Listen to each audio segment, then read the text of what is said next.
I'm proud of the young man that's getting ready to speak to you. He's made tremendous strides in his Christian walk, and I would like you guys to give him your rapt attention right now, if that's at all possible. Chris?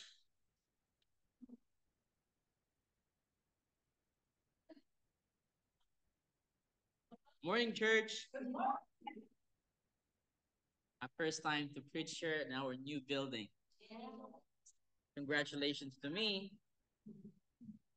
All right, so today I wanted to share you the word, and our sermon title today is about the Bible and the serving.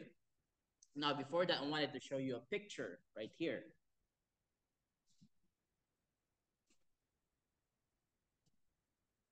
Okay, double click. Yeah, there you go. Okay.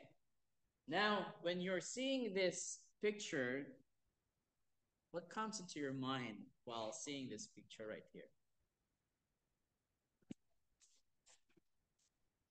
Poverty, hunger. Well, obviously it's a rice and then a hands. Now, it is a no secret that as a Christians, we are expected to be servants. Okay? Whether we are speaking about one another as brethren or serving others in general. So, if we are pursuing holiness, we will need to have a heart of a servant. Okay? Now, what is servant? A servant is actually a diakonos or deacon. By definition, is one who serves. Okay? We are a servant of God. To serve means to be helpful to others, viewing them as equal and worthy of sharing with. Now, if you open your Bible to Philippians chapter 2, verse 3 to 4,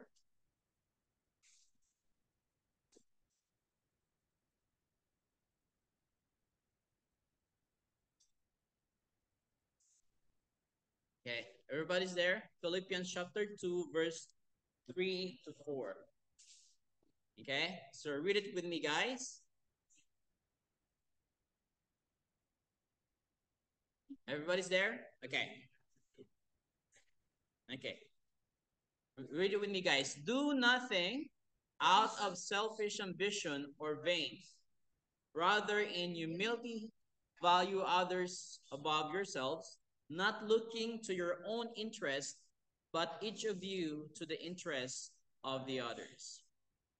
So the word ministry is actually found 26 times in the New Testament. And the word minister appears some 50 times. Okay? Now, both of these words often have a specialized purpose related to the Word of God, but they involve the idea of serving either God or others. The overwhelming majority of these words are based on the same root as our English word deacon. Okay? Now open your Bible to Acts chapter 20, verse 35.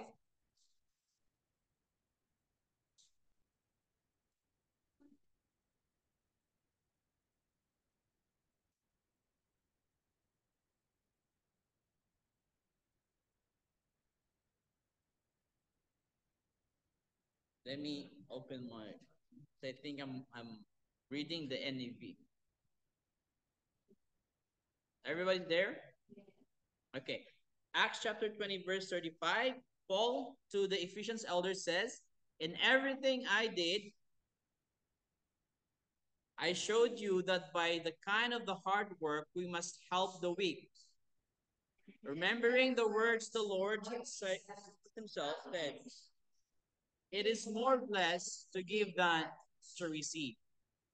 We often hear it from somebody, and I actually applied it to my personal life, even when I was young, because my attitude is like, when I was a kid, it's when I was way back in Iloilo, I was we're renting a house, and my cousin don't have a job.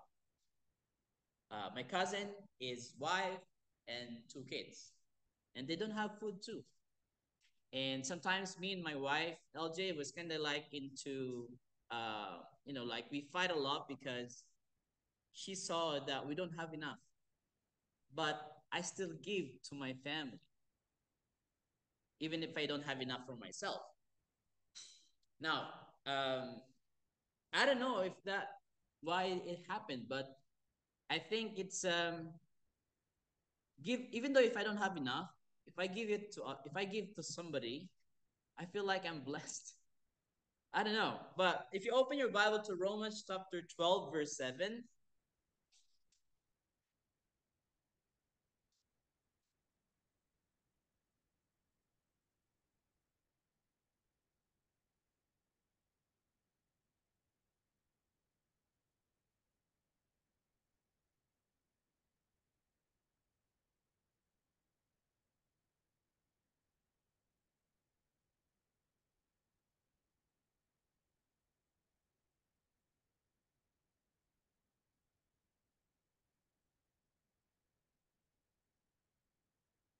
Romans chapter 12 verse 7, it says right here, if service in our serving, the one who teaches is in his teaching. Now, recently we addressed the gift of ministering, and it says here, whatever gift, we minister to one another. If you have the ability to help others, it is a gift from God. Now, I'm always thinking like, why do my family always ask help from me? Why me? Why it's always me? Or maybe you're experiencing the same thing. Maybe you have three brothers you have in your family, and your mother, your father, or maybe your sisters always asking help from you. Why me? Why you? Why is it always you? You know why? Because God sees the good heart in you. And that's why he blesses you more than what you ask for, because you deserve it. People are keep asking help from you because God sees the good heart in you, and God knows that you can provide for your own self, at the same time give to others, because not all the people can actually share. Like 89, 70% of the people would rather keep it for themselves before give it to others. And only few people has that kind of mindset of, even if I don't have, I think I'm still blessed, so that's why I still need to give to others.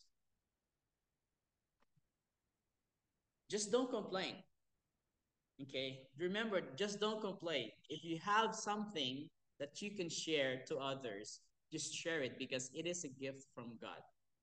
And just don't complain, don't ask for anything in return. Open your Bible to Galatians chapter 5, verse 13 to 14.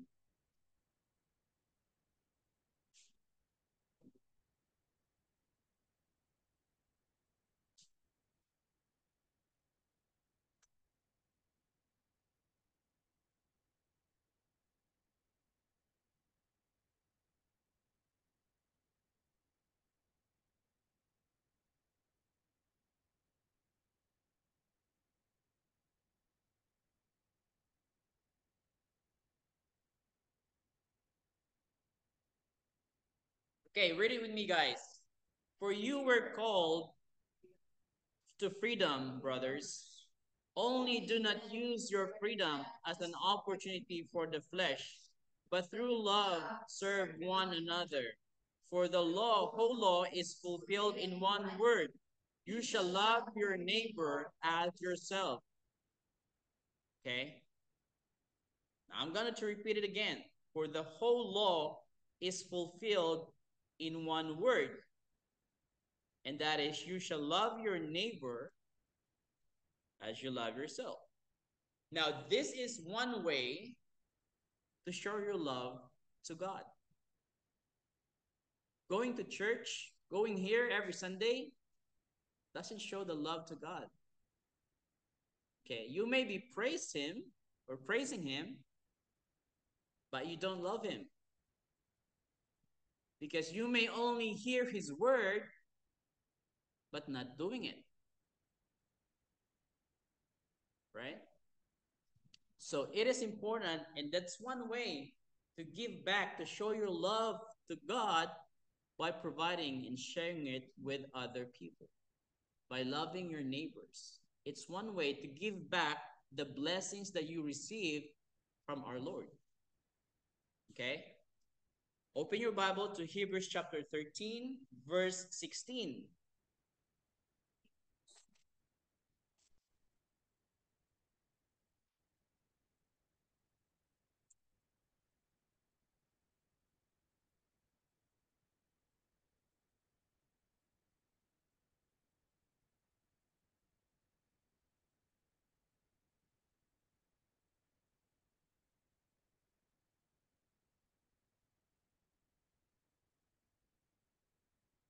Okay. Hebrews chapter 13, verse 16 says, do not neglect to do good and to share what you have, for such sacrifices are pleasing to God. Now you understand them. Okay? Do not neglect to do good and share what you have, because the sacrifices are pleasing to God. If it's pleasing to God, then you're showing your love to God. Am I making sense right here? Okay. Because you cannot take your wealth with you after death. Nobody can take their wealth. You are blessed here on earth, so you can share it with others. You are not blessed to fulfill your needs alone.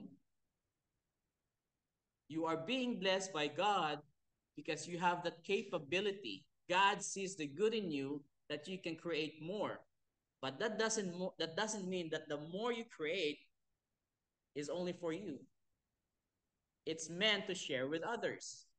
Because the purpose of our blessings is to be shared, not kept for ourselves. Okay? If you don't share it with others, and your wealth, everything that you have, is only for you, eventually, you will forget about God. And I know a lot of people who did that. They enjoy themselves of every blessings they're getting, and then eventually forget about God. But remember, God takes back what he has given if you don't know how to bring it back to Him or use it for His purpose. Okay? We need to be a good servant. We need to be a God servant and always give back to Him what He blesses us. Okay? Open your Bible to Luke chapter 6, verse 38.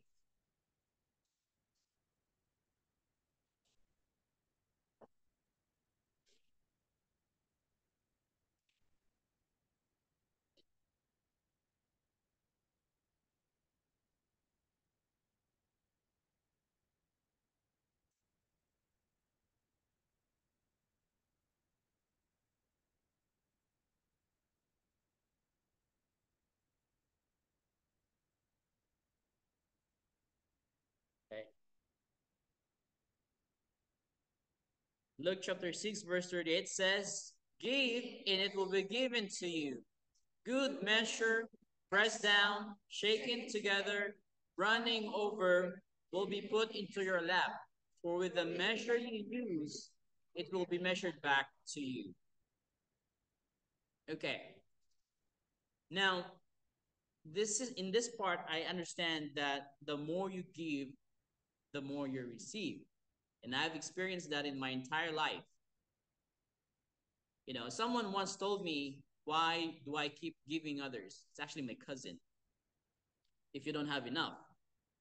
And and they think like I'm a boastful person. Like I'm trying to impress anybody, even if I don't have. That's what they're seeing in me. But they don't get it. That giving others, sharing others fulfills my needs, fulfills my heart, and fulfills my soul. And I don't know, I haven't met God yet that time. I wasn't a born again Christian by the time. But I have that kind of attitude. And I never knew that it's actually written in the Bible. It is written in this word that the more you give, the more you receive, because God blesses us and we have to return it back. And the reason why I keep giving it to others, because I know I'm capable of getting more. So it doesn't matter. I know that God's gonna provide more, so it's okay for me. Now, this picture is actually very important, and I don't know what you're thinking if you're seeing this one right here.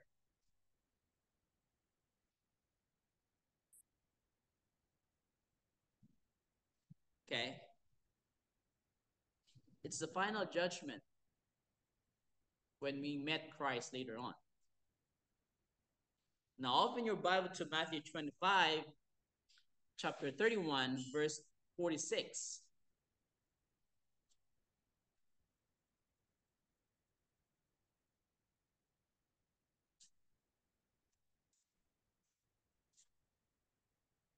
Um,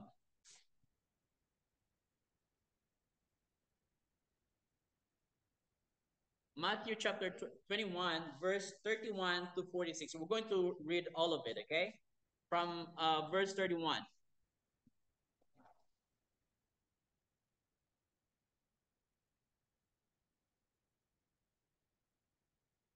31. Okay. So read it with me, guys.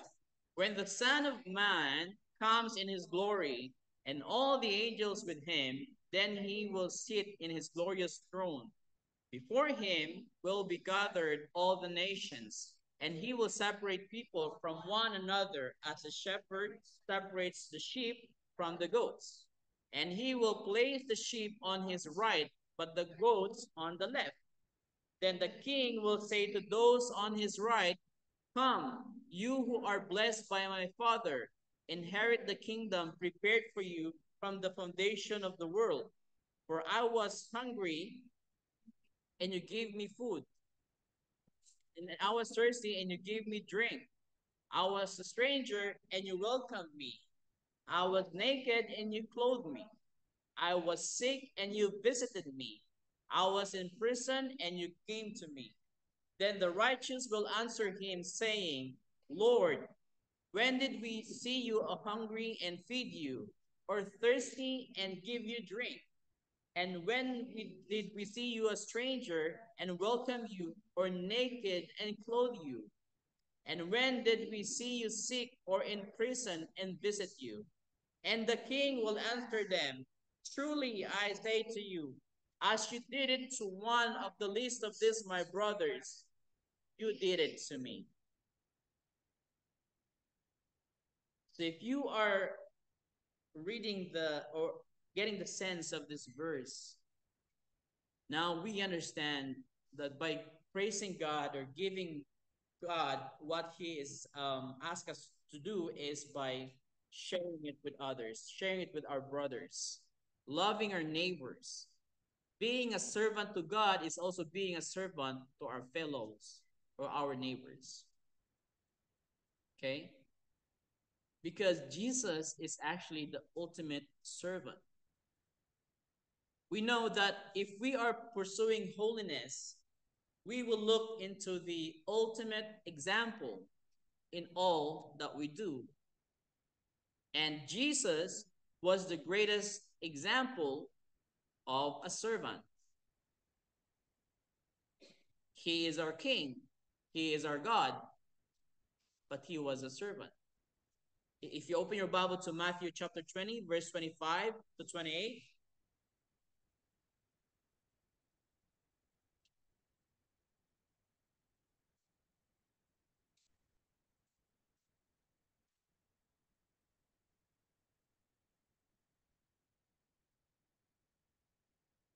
Okay. On one occasion, he thought about humility and serving, and he says, whoever wants to become great among you must be your servant, and whoever wants to be first must be your slave, just as the Son of Man did not come to be served, but to serve and to give his life as a ransom for many. So Jesus Christ, our God, was a servant first. He serviced the people just to save us from our sins. That is our greatest God. Now, if God, our own God, can actually do that, and the only way to show His love, for us to show love to Him, is by doing it to our other people, to our neighbors. Now, if you open your Bible to Philippians chapter 2, verse 7.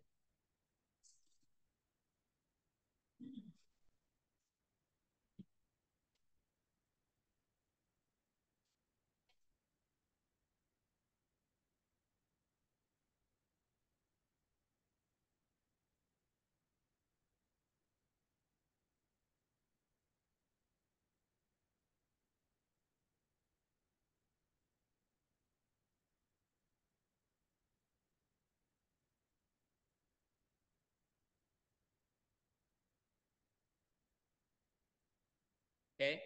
Philippians chapter 2, verse 7 says, but emptied himself by taking the form of a servant, being born in the likeness of men.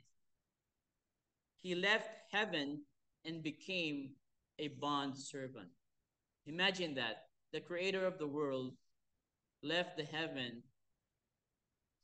so he can actually save us, and he became a servant. First, he became a servant. Open your Bible to John chapter 13, verse 1 to 15. Let's read it all together.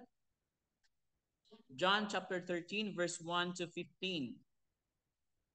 12 to 15, sorry. John chapter 13, verse 12 to 15.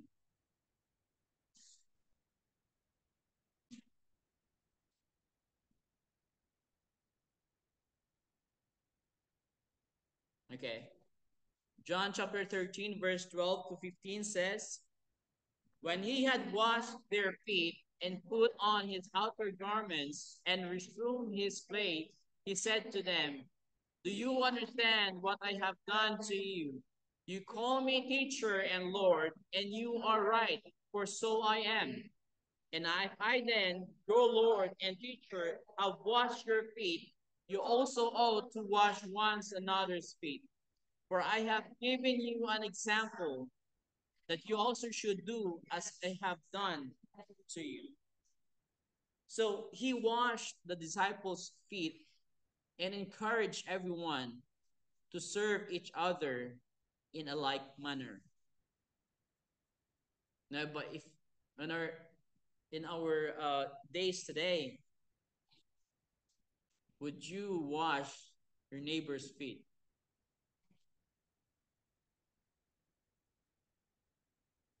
I don't know if how many of us can actually do that, but yeah, I mean, that's our God. Imagine that.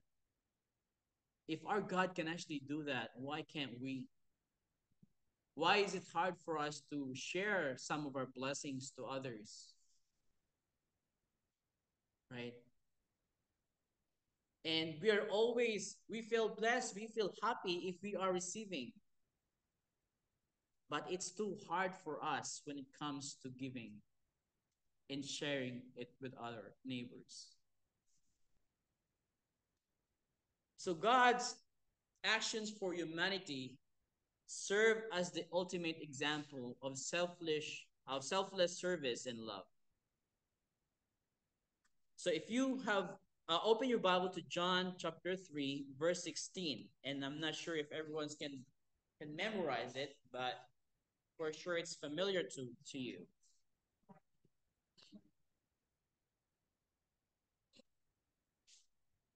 Okay. For God so loved the world that he gave his only begotten Son, that whoever believes in him should not perish, but have everlasting life. This verse highlights the ultimate sacrifice that God made for humanity. God sacrificed his Son to save us. Open your Bible to Romans chapter 5, verse 8.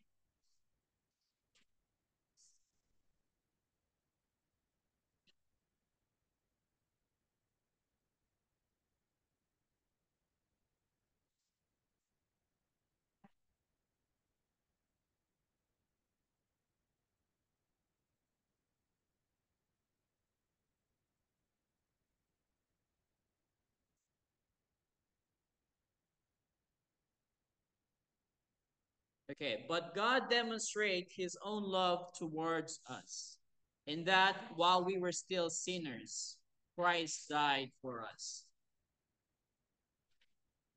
So these are the sacrifices of our God for us, to serve and to be a servant for the humanity. Before knowing him as our God, he first known as a servant of many. So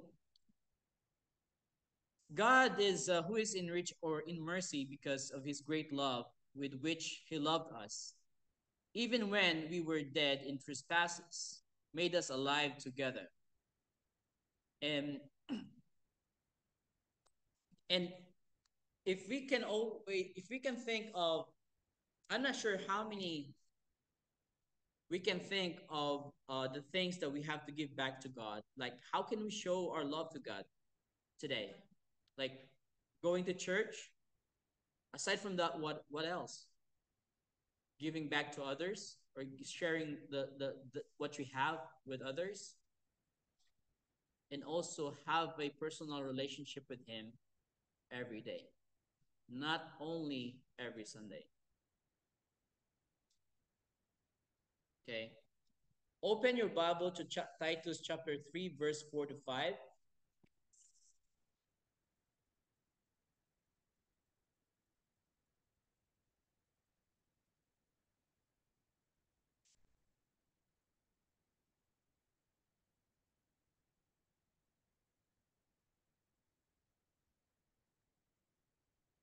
Okay.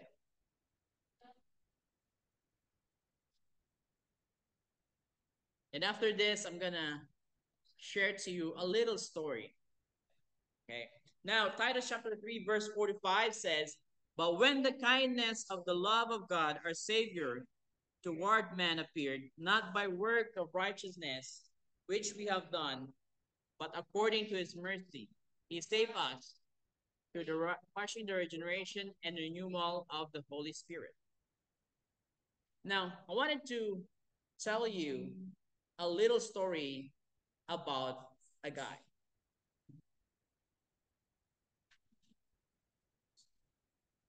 I don't know if you have seen him before, but this is a short story about this guy. He's living with his wife in Texas, US, having a good life, earning good enough, but decided to come here in the Philippines, spend his own money to build his own church. And do you know that the one thing that actually um, touches me is the only thing that makes him happy is by seeing the congregation with full of people listening to his word.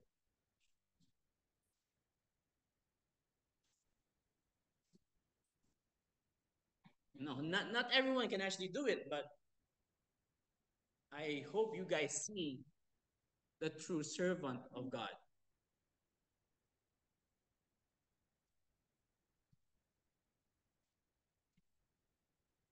And today I hope that everyone was hearing the word that I'm trying to relay. That being a servant of God, you have to share everything that you have. And most people can actually do it. Some people would even spend his own life just for the savior of others, just to save others. Because I think as a preacher, and I think I can actually understand now, because as a preacher, you have one goal, and that goal is to bring more souls in front of God.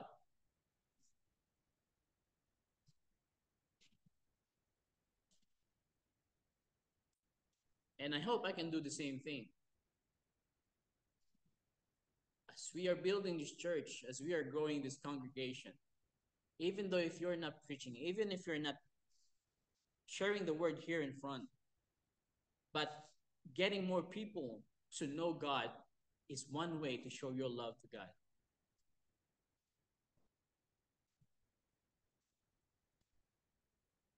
And we always thankful for everyone who is getting here every Sunday. And I hope you're gonna share more. Gonna bring, you're gonna share the word to others. Salvation is a free gift of God. But obviously, as servant, we have to do our own part. And we know what that is. First, we need to hear the word of God. Romans chapter 10, verse 17 says, so faith comes from the hearing, and hearing the word of Christ. And then the next is we have to repent. Luke chapter 13, verse 3 says, no, I tell you, but unless you repent, you will all likewise perish. And then we have to confess our faith in Jesus Christ. James chapter 5, verse 16. Therefore, confess your sins to one another and pray for one another, yet that you may be healed. For the prayer of a righteous person has a great power as it is working. Because if you can, Romans chapter 10, verse 9, because if you confess with your mouth that Jesus is Lord and believe in your heart that God raised him from the dead, you will be saved. For with the heart one believes and is justified, and with the mouth one confesses and is saved. And then we need to be baptized.